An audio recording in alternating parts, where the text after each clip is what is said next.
guys, this being the first tour in 15 years, why the decision to go out and do this? We drifted into it.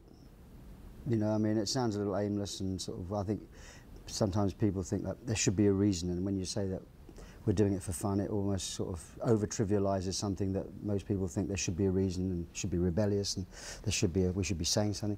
But really, I mean, in real life, we just actually fancied doing it, and we kind of talked to each other quite a few times over the years about doing it. Sometimes we got disinterested, we talked ourselves out of it the same day we started talking about it. Sometimes it seemed more exciting than others, and probably the key moment was when we'd sat in a room with Peter and Steve, the five of us together, discussing the possibility of that happening. And it seemed to be even more of an uphill struggle, to sort of get a yes out of everybody. So, literally that same moment when everybody kind of started dispersing from that room, and we just said, well, how about doing this? And it suddenly kind of started to get a little bit of cement, And then it was just a question of when do we do it? We know we're going to do it, but now when do we do it? So, but literally we just kind of drifted. We'd been talking about it, and we did it because we enjoy doing it. If we wanted to do it, I think we knew we could do it, and it was just just to make 100% sure, and a chance to do a bit of rehearsal. Really, from the musical point of view, it was surprisingly easy. Really, you just got there, and we sort of show the drum.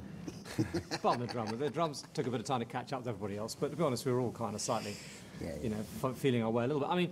But in terms of, we played a couple of the easier songs, like No Son of Mine and Turn On Again, which sort of, seemed to sound pretty good straight away. And just the idea and being with everybody, with Chester and Darryl as well, so we're all good friends, and just suddenly back into a whole sort of the circus that we used to be. And it's very appealing to do all that with all the music that we all love and want to play, and felt it was time to sort of bring out, dust it off and present it to an audience again. For all of us, it's a matter of trying to get back into your old skin. One way or another. In my case, it was finding sort of sounds and everything, which I had long since kind of lost, as it were. Having been obviously the last couple of years, been working on classical things, so all my instruments are sort of playing oboes and clarinets and things. So I had to get back to having, the old sounds and things, and that was fun for me to do, and a challenge, and I think for all of us, and for Phil to get back into playing that particular kind of style was a thing, and for Mike just to get back to playing the right notes again. Why start now?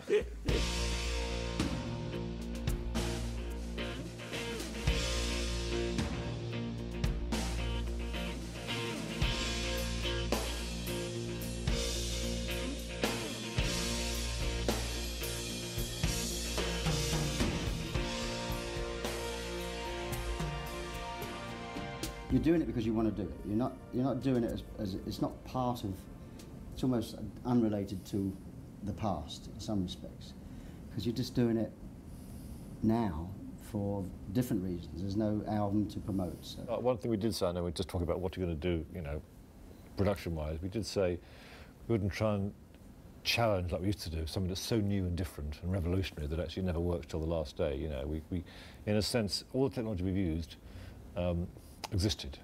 So we kind of knew, and it's not a long run, so you don't want to spend the first half of it trying to get it working, like we used to in the past. So we made sure that everything was tried and tested. Although we have challenged it in terms of what we're doing with the screens and the look and the way we've got the content and the whole thing together. But just in terms of what was available technology-wise, everything we knew was roadworthy. And I must say, I think Mark did a great job. I mean, he designed an incredibly complicated set in a way that actually assembles up and down quite quickly. He designed it so it could work,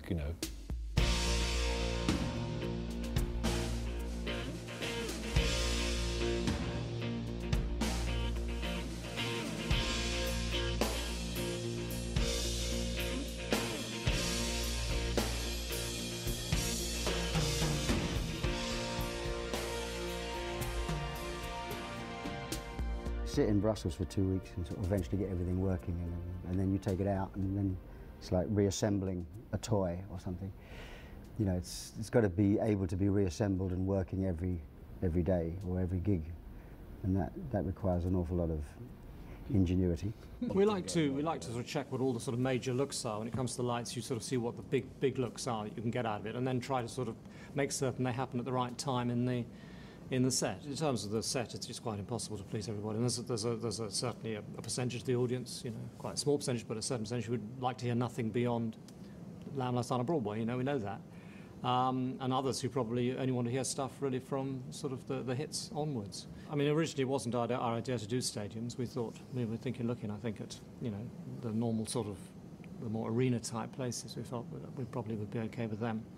But, you know, as soon as once the people started talking about it, and John Giddings, our promoter, you know, he said, no, you can do stadiums, you should do stadiums. If you're only going to do 20 shows, then do stadiums, because it's the only way you're going to cover the ground. So we were a bit nervous about it, actually, particularly in England, where we have a sort of, we couldn't quite tell really how we stand in England, because, you know, we get sort of slightly dodgy press there. And but then it was very gratifying. And immediately when these things did sell as well as they did, I think we felt we should have done a couple more shows in the UK. So tell me about this Views cinema show. Well, yes, we're doing this cinema broadcast in 5.1 sound, and if it's the first time, there's obviously a possibility of disaster there, but that's quite fun in itself, isn't it? So it's really being mixed by, the live mix is being done by Nick Davis, who's the man who's done all our 5.1 mixes for the remixes of all our early albums, which are slowly becoming available, which in themselves are interesting things, because you're sort of hearing all the old songs, you know, done in that sound, and also the chance to remix. And certainly the early albums do improve a great deal through that. And I think really in this same sort of way, you can, for a live album, and we've done live DVDs we've done in 5.1, it really does put you in the place, you know, as opposed to a stereo. It just makes it feel like a live performance. So hopefully, if the sound is good and if it looks good, if everything's good, it'll be good. If it's not good, then it won't. It has that little bit of extra unseen pressure. Hopefully, in the heat of the moment, you forget about it. You know? Yeah. I think you do. Yeah, let's hope we do. Well, We're going out live on the radio just sort of, while we're doing it. We're doing these available CDs available from people that want it, and we're doing it to cinemas in countries we're not there. It's kind of there's a lot of sort of.